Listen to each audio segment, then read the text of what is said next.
అంతర్జాతీయ యోగా దినోత్సవం 14,200 అడుగుల ఎత్తులో పాంగోంగ్ టోస్ ఒడ్డున ఐటీబీపీ యోగా ప్రదర్శన.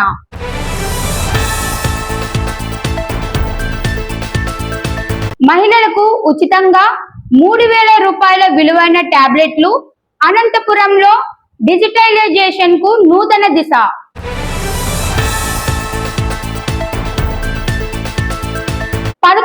అంతర్జాతీయ యోగా దినోత్సవం విశాఖలో అద్భుత స్పందన.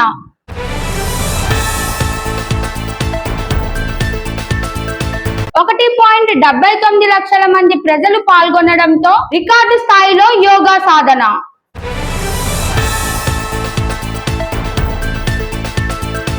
ఏపీకి పెట్టుబడుల వెల్లువ. ఎస్ఐపిబి మంజూరు చేసిన 28,546 కోట్ల విలువైన 19 ప్రాజెక్టు. జూన్ 21 అంతర్జాతీయ యోగా దినోత్సవాన్ని పురస్కరించుకొని భారత్ టిబెట్ సరిహద్దు పోలీసు బలగాలు ఐటీబీపీ లడఖ్లోని అత్యంత ఎత్తైన ప్రాంతాల్లో ఒకటైన పాంగోంగ్ టోస్ సరస్సు ఒడ్డున యోగా ప్రదర్శించారు. సముద్ర మట్టానికి సుమారు 14,100 నుండి 14,200 అడుగుల ఎత్తులో ఈ యోగా విన్యాసాలు నిర్వహించబడ్డాయి.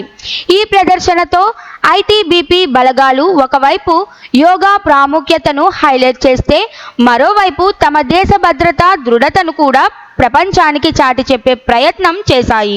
అయితే కాంగ్రెస్ పార్టీ అభిప్రాయం ప్రకారం ఈ ప్రదేశం చైనా ఆక్రమణకు లోనైనదని వారు గతంలో ఆరోపించిన సందర్భాలు ఉన్నాయి.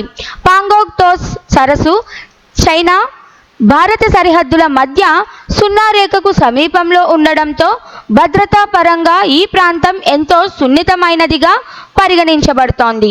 ఈ నేపథ్యంలో ఐటీబీపీ ప్రదర్శన కేవలం యోగా దినోత్సవానికి మాత్రమే కాకుండా ప్రాంతీయ ఆధిపత్యానికి, భారత సమర్థతను చూపించే చిహ్నంగా కూడా పరిగణించవచ్చు.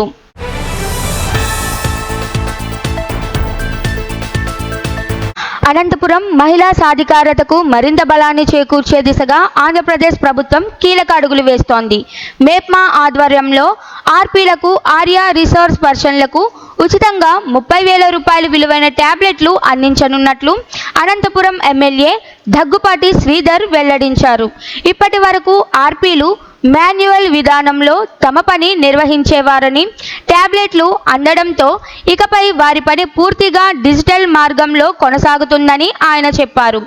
ఈ చర్యతో డేటా నిర్వహణ, నివేదికల సమర్పణ, సేవల సరఫరాలో పారదర్శకత, వేగం పెరిగే అవకాశం ఉందన్నారు. ప్రతి ఇంట్లో ఒక ఎంటర్ప్రెన్యూర్ ఉండాలన్నదే సీఎం చంద్రబాబు లక్ష్యమని, మహిళలు ఆర్థికంగా స్వావలంబులవ్వడానికి ప్రభుత్వము అన్ని రకాల మద్దతు అందిస్తోందని ఎమ్మెల్యే స్పష్టం చేశారు. ఈ టాబ్లెట్లు అందడం వల్ల మహిళా స్వయం సహాయ బృందాల వ్యవస్థ మరింత సమర్థవంతంగా మారుతుందని అధికార వర్గాలు ఆశాభావం వ్యక్తం చేశాయి.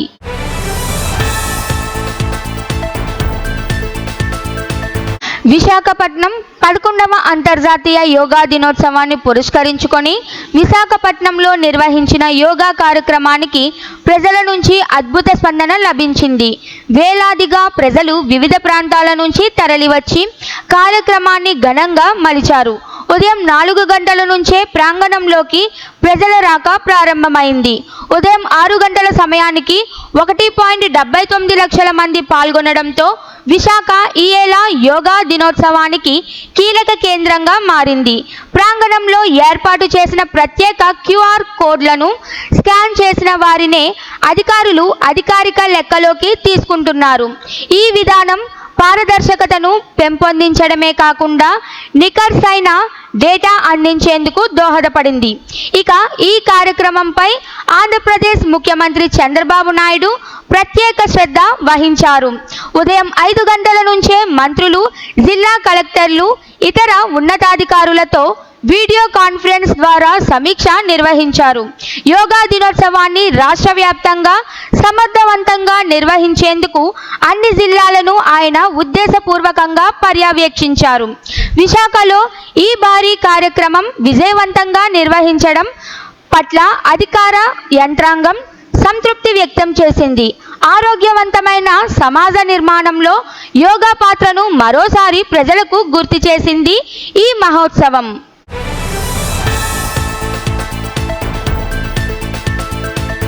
ఆంధ్రప్రదేశ్లో పెట్టుబడులకు తలుపులు తెరుస్తూ రాష్ట్ర పెట్టుబడి ప్రోత్సాహక మండలి SIPB కీలక నిర్ణయం తీసుకుంది. తాజాగా 19 పెట్టుబడి ప్రతిపాదనలకు SIPB ఆమోదం తెలిపింది. ఈ ప్రాజెక్టుల నిమిత్తం విలువ 28,546 కోట్లు కాగా రాష్ట్ర ఆర్థిక వ్యవస్థకు ఊతమిస్తూ వేలాది మందికి ఉపాధిని కల్పించనున్నాయి. ఈ పెట్టుబడి ప్రతిపాదనలో ప్రముఖ సంస్థలు భాగస్వామ్యం కావడం గమనార్హం. ఓర్వకల్లో రిలయన్స్ కన్స్యూమర్ ప్రాజెక్ట్ 1,622 కోట్లతో, విశాఖపట్నంలో కాగ్నిజెంట్ టెక్నాలజీస్ ప్రాజెక్ట్ 1,583 కోట్లతో, అనంతపురంలో రెమండ్ సంస్థ 1,201 కోట్లతో పెట్టుబడి పెట్టనున్నాయి. ఇంకా Adani group, green park hotels, Sangam dairy వంటి సంస్థలు కూడా తమ ప్రాజెక్టులను ఏపీలో ప్రారంభించేందుకు ముందుకొచ్చాయి.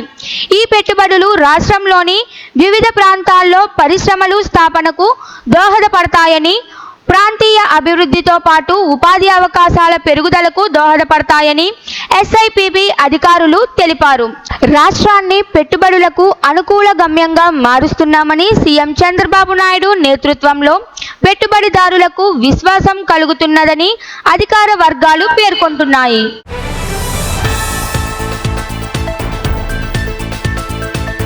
జూన్ 21 విశాఖలో సముద్ర తీరాన్ని ఆనుకొని నిర్వహించిన యోగాంధ్ర కార్యక్రమం 11వ అంతర్జాతీయ యోగా దినోత్సవ వేడుకలకు దేశవ్యాప్తంగా కేంద్రంగా మారింది. ఈ మహోత్సవంలో పాల్గొన్న ఆంధ్రప్రదేశ్ ఉప ముఖ్యమంత్రి, జనసేన అధినేత పవన్ కళ్యాణ్ పలు ఆసక్తికర వ్యాఖ్యలు చేశారు. యోగా భారతీయులకు దక్కిన అమూల్యమైన గౌరవం. దీనిని ప్రపంచవ్యాప్తంగా చాటి చెప్పిన ఘనత ప్రధానమంత్రి నరేంద్ర మోదీ గారిదే అని పవన్ కళ్యాణ్ తెలిపారు. సూర్య భగవానునికి యోగా విద్యను అందించిన ఆదియోగి పరమశివునికి, యోగా శాస్త్రాన్ని బోధించిన పతంజలి మహర్షికి వందనాలతో ఆయన ప్రసంగాన్ని ప్రారంభించారు. ఈ సందర్భంగా ఆయన మాట్లాడుతూ వన్ ఎర్త్ వన్ హెల్త్ అనే థీమ్ను ప్రతి ఒక్కరూ ఆచరణలో పెట్టాలన్నారు. యోగా సాధన మానవ జీవితంలో శారీరక, మానసిక స్థిరత్వానికి బలమైన పునాది అని పేర్కొన్నారు. ప్రధాని మోదీదే ఒత్తిడిని జయించి సంకల్ప బలం ఎలా ఉండాలో ప్రపంచానికి చూపించారన్నారు. 2014లో ఐక్యరాజ్య సమితిలో ప్రధాని మోదీ ప్రవేశపెట్టిన యోగా దినోత్సవ తీర్మానాన్ని 177 దేశాల మద్దతు లభించడం గొప్ప విజయంగా అభివర్ణించారు. 2015 నుంచి అంతర్జాతీయంగా యోగా దినోత్సవం జరుపుకుంటుండడం భారత ఔన్నత్యానికి నిదర్శనమన్నారు. ఈ కార్యక్రమం విశాఖ వేదికగా జరగడం గర్వకారణమని పేర్కొంటూ లక్షలాది తరలివచ్చిన ప్రజలు, యోగా సాధకులు భారత సంస్కృతి ప్రతిష్టను మరింతగా పెంచారని అన్నారు. ప్రధాని మోదీ సమక్షంలో సీఎం చంద్రబాబు నాయుడు కృషితో ఈ యోగా మహోత్సవం ప్రపంచ రికార్డు దిశగా నిలిచిందని పవన్ కళ్యాణ్ హర్షం వ్యక్తం చేశారు. ఈ వేడుకలో గవర్నర్ అబ్దుల్ నజీర్, సీఎం చంద్రబాబు, కేంద్ర మంత్రి కింజారపు రామ్మోహన్ నాయుడు, ఆయుష్ శాఖ సహాయ మంత్రి ప్రతాప్ రావ్ జాదవ్, ఇతర ప్రముఖులు పాల్గొన్నారు.